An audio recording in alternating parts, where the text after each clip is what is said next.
this was going to be a very different episode of Famidaily. In fact, I wrote and record about a minute and a half that I now just have to toss out.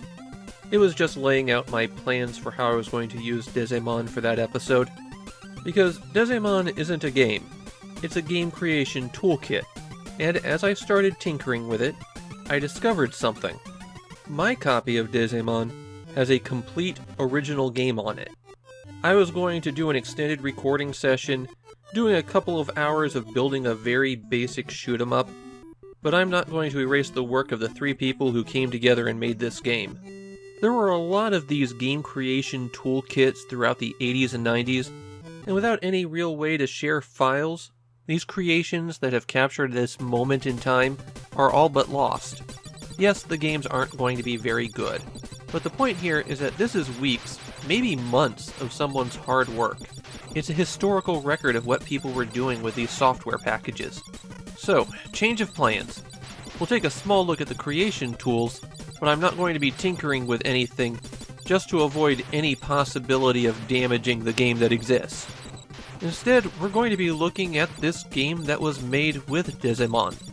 At the time of this recording, I've already reached out to a few different places to see if there's any way to preserve the game. And with any luck, by the time this video goes up, I'll have attached an addendum onto the end of the episode, all about how it's now available. So what I'm going to do from this point on is play footage of a full game of Super Licks 2 S-Ax. I'm not really sure how you're supposed to say that title. But I'm going to show an unedited playthrough as I talk through this. The first thing you need to know is what Dezaemon is. And it is a package for creating shoot-'em-up games. When you take it out of the box, there's nothing on the cartridge. No artwork, no music, no enemies, no sprites, no stages, nothing. There is a sample game you can load, but you can't really load it into an edit. This is the final Famicom game published by Athena. They really haven't made much worthwhile up to this point, but with Dezaemon, they struck gold. Well, maybe not gold, but it was successful enough that Dezaemon became their big series throughout the 90s. While the title is given in kanji for the Famicom version, they dropped that going forward. The characters here could be really loosely translated as the artist portcullis. Now, although there's a lot of flexibility in Dezaemon, in fact it was my other option for composing music for the start and end of Famidaily, you are really restricted in terms of gameplay. It's always vertically scrolling, every stage is 8 screens tall, there are 4 weapons available and they all have the same behavior, so in terms of gameplay, there's not much you can do. The 4 weapons are a straightforward bullet, that one acts as your default weapon, one that's a penetrating shot, options that follow you, and one shot that does extra damage. Collecting a weapon icon for what you're already using levels it up once, and after 3 levels you rotate back to the first level, but now you're shooting 2 of them. Collecting another weapon's power-up sets you back to level 1 with that weapon. There's 2 other power-ups that get dropped, a shield which can take 3 hits, and speed up.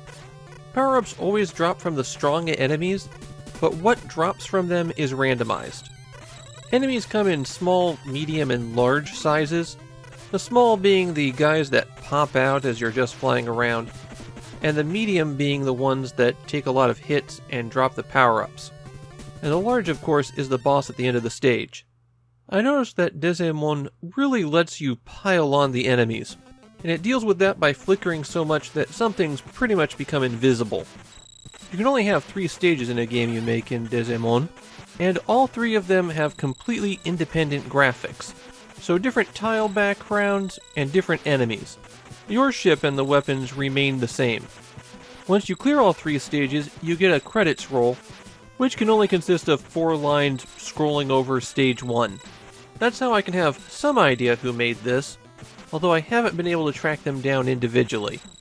One of the few bits of graphics that you can't change is the font used for text, and the screen that comes up that says what stage you're starting and what your current score is. You just have to live with the plain version of that. Alright, all of that is how you play a game made in Dezaemon. So let's take a very brief look at the editors. And again, not really using them as I do this, so that there's zero chance of me overwriting anything. There's basically 3 different edit modes. One for drawing graphics, one for editing the stage layout, and one for making music.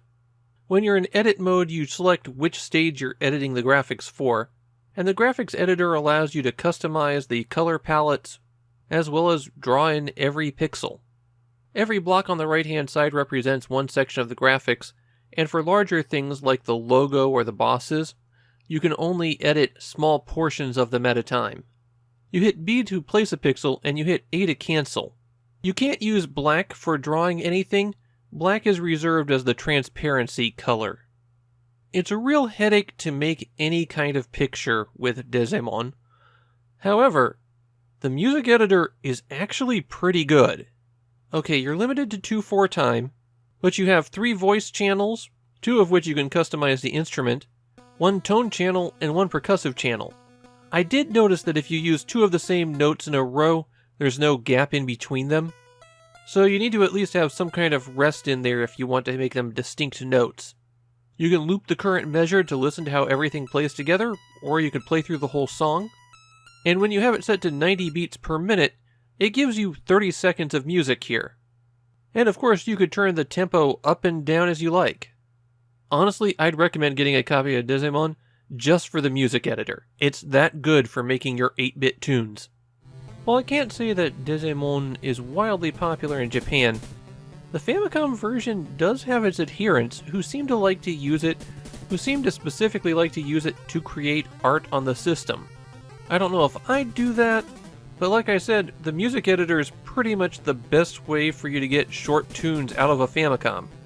And sometimes, just sometimes, you might discover a piece of lost media on the cartridge.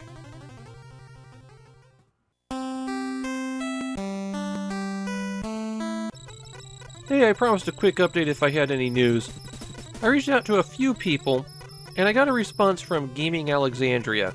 So the day after recording the episode, I sent out the cassette, and by the time you see this video, they'll have dumped it and distributed it to everyone. So there's a happy ending here.